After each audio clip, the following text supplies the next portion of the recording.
Grand B, la culture de guerre en Europe.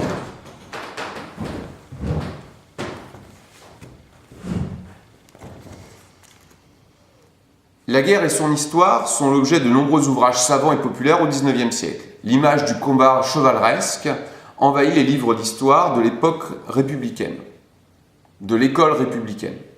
Vercingétorix, Charles Martel, Roland, Bayard et bien sûr Jeanne d'Arc sont autant de valeureux chevaliers qui deviennent des modèles pour tous les petits Français.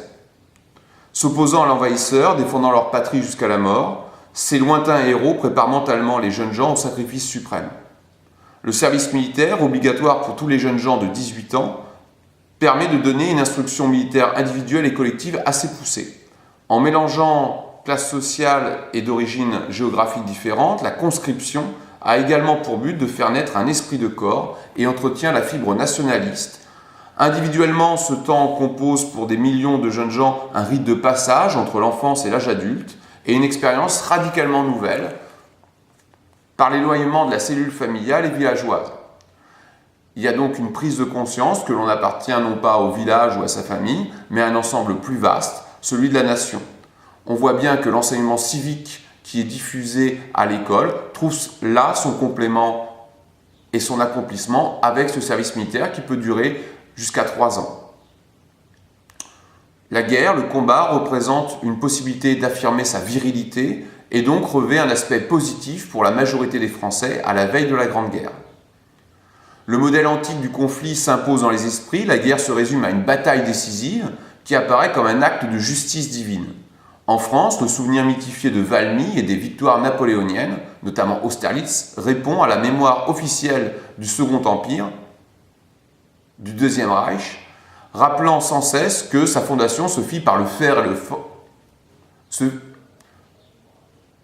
Répond à la mémoire officielle du Deuxième Reich, qui ne cesse de rappeler que son unité s'est faite par le fer et le sang, selon les mots de Bismarck.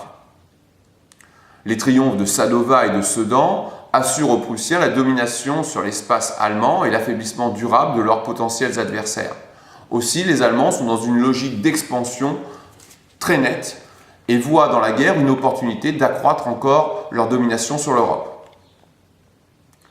Pourtant, cette mémoire de guerre est fort sélective. Elle oublie volontairement que la modernisation de l'armement a conduit à un allongement des batailles et à la mise en place de structures défensives indispensables pour se protéger contre le feu de l'artillerie, notamment lors de la guerre de Crimée en 1853 ou des guerres balkaniques en 1912-1913.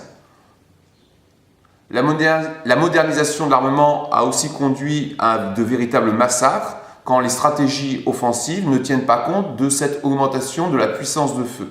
Ainsi, les batailles de Solferino et Magenta, restées célèbres dans la mémoire nationale, sont de véritables boucheries, et c'est à cette occasion qu'Henri Dunant créa la Croix-Rouge pour porter de l'aide aux soldats blessés sur un champ de bataille qui devient un véritable enfer. Le public préfère lire La guerre des mondes de George Orwell, qui, pris au premier degré, fait l'apologie de la technologie comme outil de puissance et de domination. Beaucoup de Français aiment à penser que le canon de 75 et le fusil Lebel assurera une victoire rapide au pays. Cependant, dans la pratique, c'est encore le vieux fusil chasse-peau qui domine l'armement des troupes françaises.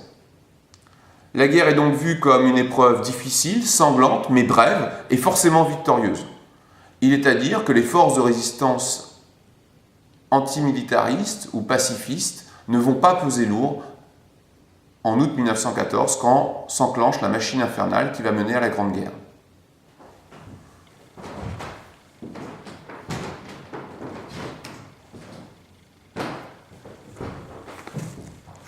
La guerre apparaît également comme une récompense et une valorisation du citoyen soldat, base de la société moderne.